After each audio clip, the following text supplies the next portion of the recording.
Hello viewers, this is MD Enayetullah. আশা করি আপনারা সবাই খুবই ভালো আছেন। আমি আলহামদুলিল্লাহ খুব ভালো আছি।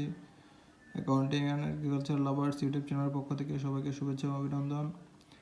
আজকে আরেকটি গুরুত্বপূর্ণ কন্টেন্ট নিয়ে আপনাদের সামনে হাজির হয়ে গেলাম। সেটি হলো কুরিনে সঠিক পরিমাণ নির্ণয়। আমরা স্টুডেন্টরা 9-10-এর বিশেষ করে এবং ইন্টারে এই জিনিসটা অনেকেই ভোগে যে কুরিনে সঠিক পরিমাপটা বের করতে অনেকে জানি, আবার অনেকে সেটা খুব সহজে ভুলে যায়।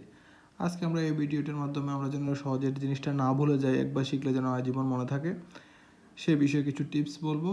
তো সবাই চেষ্টা করবেন ভিডিওটি স্কিপ না করে পুরো ভিডিওটি দেখার জন্য।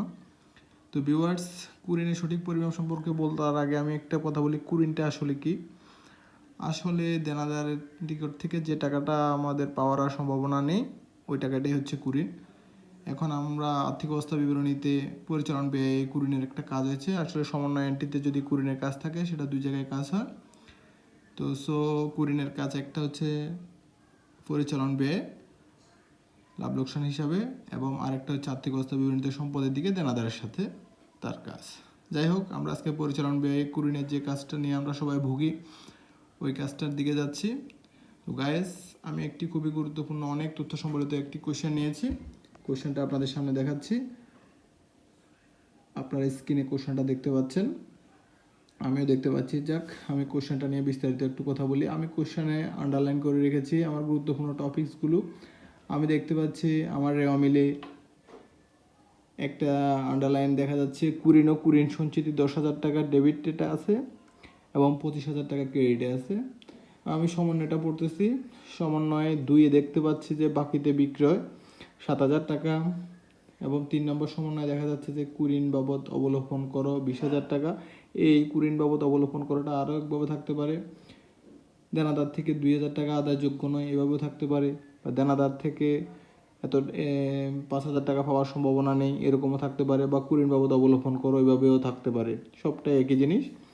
এবং এর পাশাপাশি আরও একটা এন্ট্রি দেখা যাচ্ছে, সমন্বয় অবশিষ্ট দেনাদারের উপর 5 সমস্ত 2/1% কুরিন সঞ্চিতি ধরতে হবে। এই জায়গায় অনেকে আরেকটু ভুগবে, এই 5 সমস্ত 2/1 এটা কীভাবে করবে। আসলে আপনি এটা সমস্ত ভেঙে করতে পারেন, আর আমি যেহেতু শর্টকাট পদ্ধতি নিয়ে কথা বলি, আমি আরও শর্টকাট পদ্ধতি বলবো। এখানে 5 সমস্ত 2/1 মানে হচ্ছে হাফ, মানে 1-এর অর্ধেক। তার মানে 1-এর অর্ধেক হচ্ছে কত? 0.5। তো এটি হচ্ছে তাহলে 5.5%। আশা করি আপনারা বুঝছেন। আর এভাবে যদি আপনাদের বুঝতে অসুবিধা হয়, 10 সমস্ত ভেঙে করবেন, তাও একই জিনিস। আমি সেক্ষেত্রে সহজটাই বললাম, হাফ এর অর্ধেক হচ্ছে কত? 0.5। তো গাইস, আমরা আমাদের মূল টপিকসে প্রবেশ করি। আসলে পরিচালন ব্যয় নির্ণয়ের ক্ষেত্রে লাভ ক্ষতি হিসাবে সেখানে আমাদের সর্বপ্রথম সমাপনী কুরিন সঞ্চিতি একটা বের করতে হবে, এবং তার থেকে আধুনিক নিয়মে প্রারম্ভিক কুরিন সঞ্চিতির হিসাবের হয় উদ্বৃত্ত, না হয় ঘাটতি। যদি ঘাটতি হয় সেটা যোগ করতে হয়, যদি উদ্বৃত্ত হয় সেটা বিয়োগ করতে হয়। তো গাইস, আজকে আমি আপনাদেরকে সেই বিষয়টা যেন আর জীবনে কোনোদিন না ভুলেন ওভাবে শিখিয়ে দেবো। আশা করি সবাই মনোযোগ সহকারে ভিডিওটি দেখবেন। যাক, আমি আমার মূল টপিক্সে প্রবেশ করলাম। গাইস, মনে রাখবেন, আমার কুরিনের সকল কাজ সাথে দেনাদার সম্পর্কিত। কেন? কারণ দেনাদার থেকে আমি যে টাকাটা পাবো না সেটাই মূলত কি? কুরিন। সো আমি আজকে সর্বপ্রথম আমাকে খুঁজে নিতে হবে আমার দেনাদার কত ছিল। তো গাইস, আমি দেখতে পাচ্ছি যে আজকে আমার অঙ্কে আমার দেনাদার হচ্ছে 1,50,000 টাকা। দেনাদার হচ্ছে 1,50,000 টাকা, পাওনাদার 1 লাখ নম্বর। আমার পাওনাদার নিয়ে কোনো কাজ নেই, যেহেতু দেনাদারের সম্পর্ক আমি দেনাদারটা লিখবো। দেনাদার যদি 1,50,000 টাকা হয়, আমি সমন্বয়ে দেখতে পাচ্ছি বাকিতে বিক্রয় 7,000 টাকা। তার মানে বাকিতে বিক্রয়ের সাথে কার সম্পর্ক? অবশ্যই দেনাদারের সম্পর্ক। তার মানে আমি দেনাদার অলরেডি টাকা হচ্ছে 1,50,000 টাকা, আবার বাকিতে বিক্রয় করলাম কত? 7,000 টাকা। তার মানে এখানে আবার দেনাদার হয়ে গেছে কত? 7,000। তার মানে টোটাল 1,50,000 এবং 7, 1,57,000 টাকা হচ্ছে কি দেনাদার। এবার বললো যে কি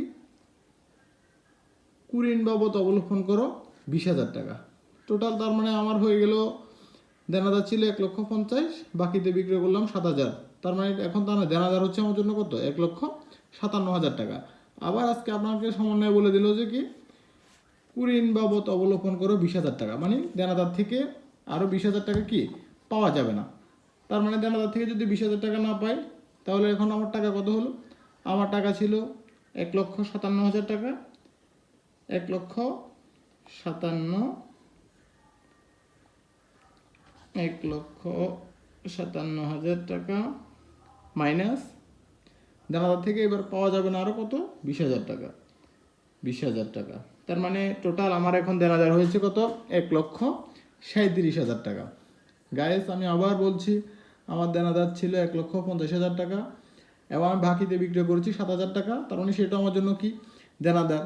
তার মানে এখন আমার দেনাদার হয়ে গেল কত, 1,57,000 টাকা। আবার বললো এই 1,57,000 টাকা আমার দেনাদার, বললো কুরিন বাবা তো বলো ফোন করো 20,000 টাকা, মানে দেনাদার থেকে 20,000 টাকা পাওয়া যাবে না। ঠিক আছে গাইস, দেনাদার থেকে যখন 20,000 টাকা পাওয়া যাবে না, তার মানে আমার 1,57,000 থেকে 20,000 টাকা না চলে গেলে আর হবে কত, 1,37,000 টাকা। মনে রাখবেন 1,37,000 টাকা, এতটুকু পর্যন্ত আমার ক্যালকুলেটারে স্টপ রাখবেন। পরবর্তী কাজ বলছে অবশিষ্ট দেনাদারের উপর 5/2 কুরিন সঞ্চয় ধরতে হবে। আমরা 5/2 তার মানে হাফের মান হচ্ছে 0.5, তার মানে 5.5% কুরিন সঞ্চয় ধরতে হবে। যে 1,37,000 টাকা আপনার ক্যালকুলেটারে আছে, ওই 1,37,000 পূরণ 5.5% টাকা হচ্ছে 7,535 টাকা। সো গাইস আমি সে জিনিসটা আমার খাতায় লিখব। তার মানে আমার সমাপনী কুরিন সঞ্চিতি, সমাপনী কুরিন সঞ্চিতি হচ্ছে 7,535, 7,535 টাকা। তারপর এবার বাকি যে বিষয়টা বলেছিলাম আমি, আমার সেকেন্ড স্টেপ হচ্ছে যে আমাকে বুঝতে হবে আমার প্রারম্ভিক কুরিন সঞ্চিতি হিসাবের উদ্বৃত্ত নাকি ঘাটতি। সেটা আমরা কীভাবে বুঝবো গাইস বলি। আমার আজকে রেওয়া মিলে একটা কুরিন এবং কুরিন সঞ্চিতি দেওয়া আছে। কুরিন হচ্ছে কত টাকা, 10,000 টাকা, এবং কুরিন সঞ্চিতি হচ্ছে কত, 25,000 টাকা। আবার সামান্য একটা নতুন কুরিন আছে কত, 20,000 টাকা। দেখেন এখানে নতুন কুরিন এবং পুরাতন কুরিন, পুরাতন কুরিন ছিল 10,000, নতুন কুরিন হচ্ছে কত, 20,000। তার মানে কুরিন হয়ে গেল আমার জন্য কত, 20,000 আর 10,000-এ 30,000 টাকা। আর কুরিন সঞ্চিতি হচ্ছে আমার জন্য কত, 25,000 টাকা। এখন আমি একটা সহজ কথা বলি, মনে রাখবেন আমার কুরিন হয়ে গেল 20, 10, 30,000 টাকা, কুরিন সঞ্চিতি হলো কত, 25,000 টাকা। যখন কুরিনের টাকাটা বড় হবে তখন মনে রাখবেন সেটা ঘাটতি, যখন সঞ্চিতির টাকাটা বড় হবে মনে রাখবেন এটা উদ্বৃত্ত। এই টিক্সটা মনে রাখলে আপনার সহজে এই জিনিসটার কখনোই ভুল করবেন না। তো গাইস সেটাই আমরা দেখব। তার মানে আজকে আমার কি কুরিন বড় না কুরিন সঞ্চিতি বড়। তার মানে কুরিন এখানে ছিল 10,000, এখানে হয়ে গেছে 20,000, তার মানে টোটাল কুরিন হয়ে গেল কত, 30,000, আর কুরিন সঞ্চিতি 25,000 টাকা। তাহলে কুরিনটাই বড়, তাহলে আমার এখানে আসবে কি প্রারম্ভিক কুরিন সঞ্চিতি হিসাবে ঘাটতি। সো গাইস আমি এবার লিখবো ঘাটতি হলে কি হবে গাইস, যোগ প্রারম্ভিক